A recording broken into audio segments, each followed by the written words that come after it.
Hello friends, Hindi के सभी विद्यार्थियों का हमारे यूट्यूब चैनल एडुफैक्ट के प्लेटफॉर्म पे हार्दिक स्वागत है।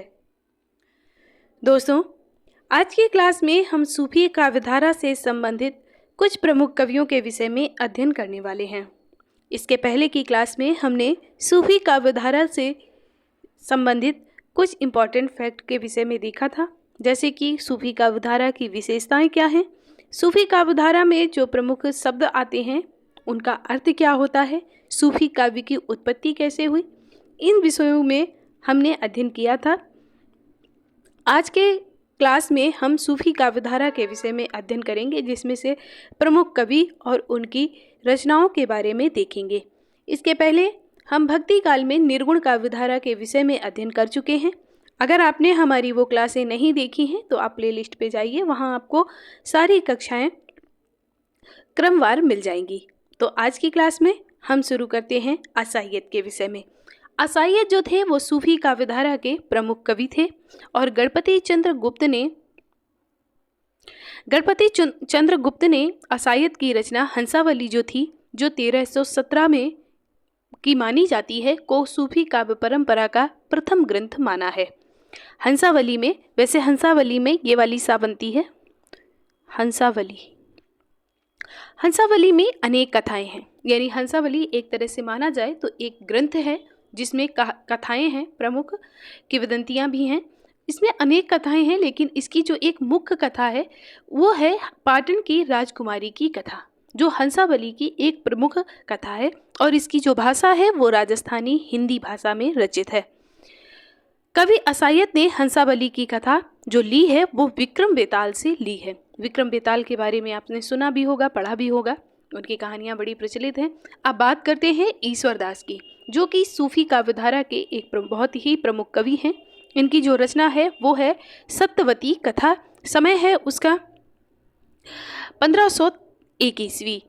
डॉक्टर हजारी प्रसाद द्विवेदी ने सूफी काव्यधारा के प्रथम कवि के रूप में ईश्वरदास को स्वीकार किया है। अगर सूफी काव्यधारा का प्रथम कवि ईश्वरदास को माना है तो किसने माना है? वो डॉक्टर हजारी प्रसाद द्विवेदी जी ने माना है। इसमें राजकुमारी सत्यवती और राजकुमार ऋतुपर्ण की प्रेम कहानी का वर्णन मिलता है। ये आप याद रखिएगा, क्योंकि पूछा जाता है।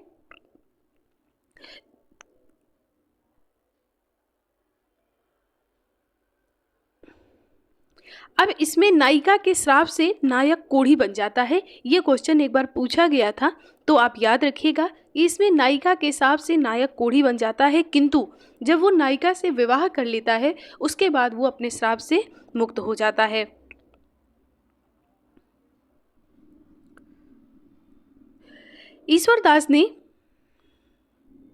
ईश्वरदास एक सगुण उपासक कवि थे, लेकिन इनकी ये रचना जो है ये तो ऐसी नहीं है, लेकिन इनकी एक दो रचनाएं ऐसी हैं जो निर्गुण को इंगित करती हैं। सत्यवती कथा अवधी भाषा में दोहा चौपाई शैली में रचित है, ये याद रखिएगा। रामचंद्र शुक्ल जी ने सत्यवती कथा को भक्ति काल के किसी भी धारा में स्थान नहीं दिया है। यानी जो ये सूफी काव्यधारा है, सूफी काव्यधारा भक्ति काल का एक भाग है। भक्ति काल को दो पार्ट में विभाजित किया गया है, सगुण काव्यधारा और निर्गुण काव्यधारा। ये हम पीछे की क्लास में पढ़ा चुके, लेकिन मैं आपको रिकॉल करवा देती हूँ यहाँ पे। सगुण काव्यधारा और निर्गुण काव्यधारा। निर्गुण काव्यधारा और सूफी काव्यधारा। इसके बाद में सगुण काव्यधारा में आता है वो आपका राम काव्यधारा और कृष्ण काव्यधारा। तो अभी हम निर्गुण काव्यधारा का अध्ययन कर चुके हैं, उसके बाद में हम सगुण काव्यधारा का अध्ययन कर रहे हैं। तो रामचंद्र शुक्ल ने भक्ति काल में, ये जो सूफी काव्यधारा है ये भक्ति काल का ही एक अंग है, एक पार्ट है, एक भाग है। तो रामचंद्र शुक्ल जी ने सत्यवती कथा को भक्ति काल की किसी भी धारा में स्थान नहीं दिया है। यानी ये मानते हैं कि जो सत्यवती कथा है ये भक्ति काल की रचना है ही नहीं, या ये कहा जाए कि इसका जो स्वभाव है, इसकी जो प्रकृति है इस रचना की, वो भक्ति काल के लायक है ही नहीं।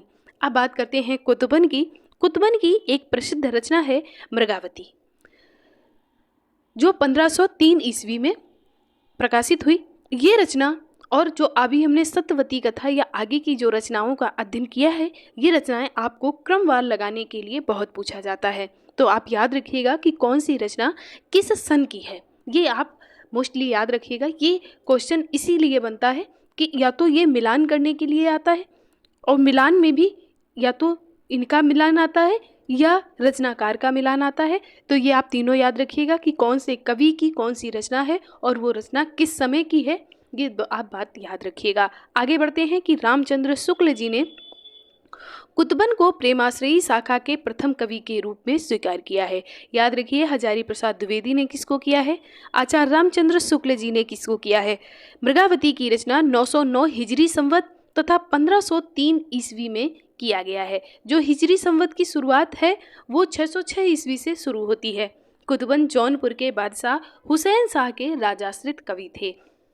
कुतबन ने गुरु शेख बुरहान थे, कुतबन के जो गुरु थे वो शेख बुरहान थे। ये आप याद रखिएगा, ज़्यादा इंपॉर्टेंट नहीं है, बस याद रखिएगा। आप रख सकते हैं तो इनकी रचना और रचना का समय और उस रचना में क्या वर्णित है, ये आप मोस्टली याद रखिएगा। मृगावती में राजकुमारी मृगावती और राजकुमार के प्रेम का वर्णन है। राजकुमार चंद्रनगर के राजा गणपति देव के पुत्र थे और मृगावती कंचनपुर की रानी रूप मुरारी की कन्या थी। ये बात आप याद रखिएगा। कथा की समाप्ति, यानी जब ये कथा की समाप्ति होती है, कौन सी कथा की, ये जो कुतबन की रचित रचना है मृगावती, इसकी जब समाप्ति होती है तो होता क्या है कि इसकी कथा की समाप्ति में अपभ्रंश के जैन काव्य की परंपरा के अनुसार शांत रस में होती है। क्यों शांत रस में होती है? क्योंकि जब इस कथा के नायक की मृत्यु हो जाती है तो उसमें ये दिखाया जाता है कि जो कंचनपुर की रानी रूपकुमारी की कन्या थी, कौन मृगावती, उसका नाम था मृगावती, वो फिर सती हो जाती है। इस वजह से इसका जो अंत होता है वो बहुत शांत होता है। इसकी भाषा जो थी अवधि थी तथा ये दोहा चौपाई छंदों का प्रयोग किया गया है इसमें। अब आगे बढ़ते हैं और बात करते हैं कवि दामोदर की। तो जो कवि दामोदर थे, इनकी एक प्रमुख रचना थी लखमेन सेन पद्मावती कथा। इनकी एक एक यही रचनाएं जो आपको यहाँ पर दी गई हैं, यही हर बार पूछी जाती हैं। कभी इनके कवियों को मिलान करने के लिए दिया जाता है और कभी इनके रचना के जो समय है, रचना का जो समय काल है, उसमें मिलान करने के लिए दिया जाता है। बारंबार आपको यही परीक्षा में प्रश्न देखने को मिलता है, इसलिए आप ज़्यादा चक्कर में नहीं पड़िए। सिर्फ आप इतना याद रखिए कि इनकी जो मेन रचना है वो कौन कौन सी है। बाकी बहुत बड़ा समुद्र है, आप कितना भी गोता लगाएंगे तो मोती नहीं ढूंढ पाएंगे। इसलिए आप देखें कि मोती कहाँ है। जब आपको आभास हो जाए कि यहाँ से मोती मिलने वाला है, आप वहीं गोता लगाइएगा।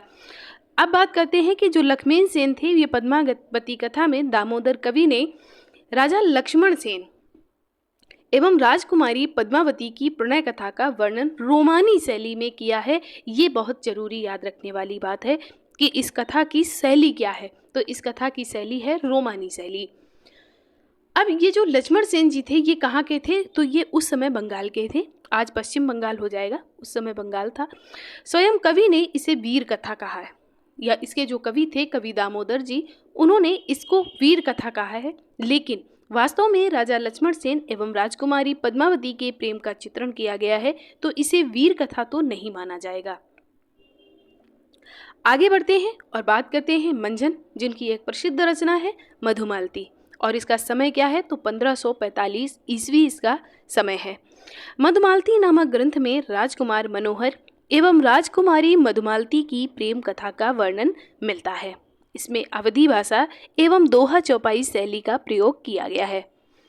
पद्मावत में पहले मधुमालती की बहुत अधिक प्रसिद्धि थी, यानी पद्मावत के पहले पद्मावत जो मलिक मोहम्मद जायसी की रचना है, जो हम कल की क्लास में जिसका अध्ययन करेंगे, इस पर एक मूवी भी बनी है पद्मावती, आप में से बहुत लोगों ने उसको देखा भी होगा, अच्छी मूवी है।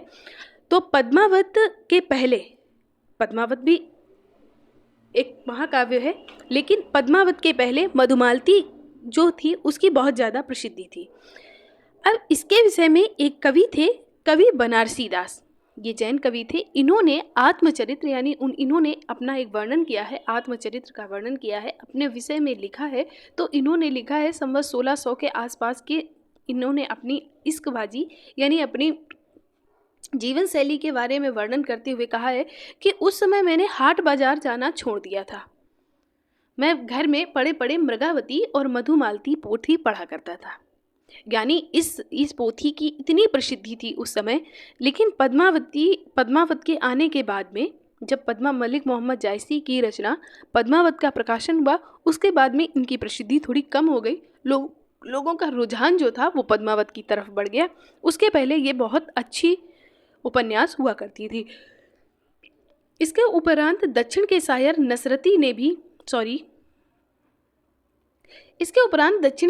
नसरती ने संवत 1700 में मधुमालती के आधार पर, यानी जिस तरह से ये मंझन की मधुमालती की रचना की गई थी, उसी आधार पर दक्षिणी उर्दू में गुलशने इश्क नाम से एक प्रेम कहानी लिखी थी। ये भी बहुत फेमस हुई थी, लेकिन ये दक्षिण की तरफ ही ज़्यादा थी। कुछ विद्वान मधुमालती को हिंदी का प्रथम प्रेमाख्यानक काव्य मानते हैं।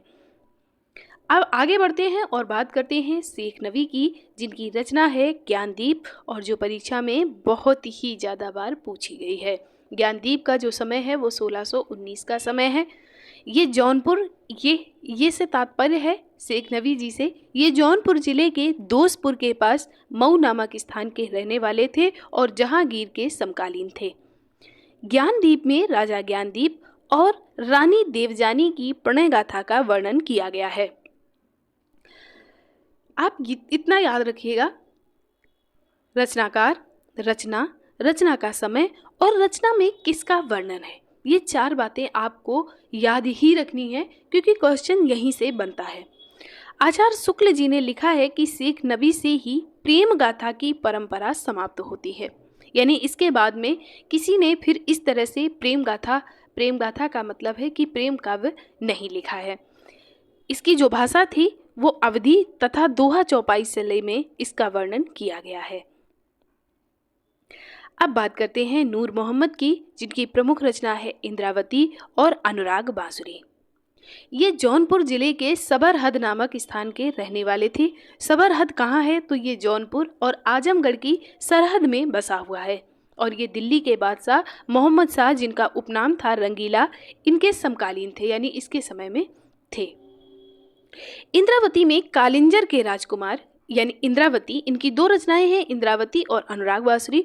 तो इंद्रावती में कालिंजर के राजकुमार एवं आगमपुर की राजकुमारी इंद्रावती की प्रेम कहानी का वर्णन है एवं इसमें नूर मोहम्मद के तत्कालीन शासक मोहम्मद शाह की प्रशंसा की गई है। आचार्य रामचंद्र शुक्ल ने इंद्रावती को सूफी काव्य पद्धति का अंतिम ग्रंथ माना है।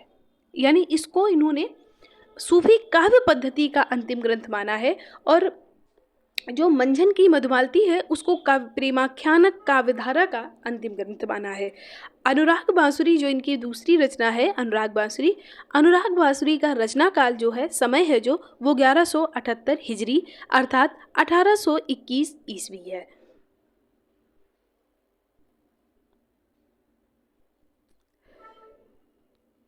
तो ये थे हमारे आज के कुछ महत्वपूर्ण कवि जिनका संबंध सूफी काव्यधारा से था। अभी आपको कल की क्लास में पद्मावत, जो कि मलिक मोहम्मद जायसी की एक बहुत ही विश्व प्रसिद्ध रचना है, उसके विषय में आपको अध्ययन कराया जाएगा। उसके साथ साथ हम कुछ और कवियों के बारे में पढ़ेंगे, जैसे आलम हैं, जिनकी माधवानल कामकंदला बहुत ही प्रसिद्ध प्रेमाख्यानक काव्य है। इसके विषय में भी आपको हम कल की क्लास में बताएंगे। आज की क्लास हमारी आपको कैसी लगी, प्लीज़ हमें कमेंट करके बताएं। अगर वीडियो पसंद आया है तो अपने दोस्तों के साथ शेयर करें। आपको कोई प्रॉब्लम आ रही है तो हमें कमेंट करें ताकि हम उसमें सुधार कर सकें। ऐसे ही और क्लास पाने के लिए आप हमारा चैनल सब्सक्राइब करें। बहुत बहुत धन्यवाद।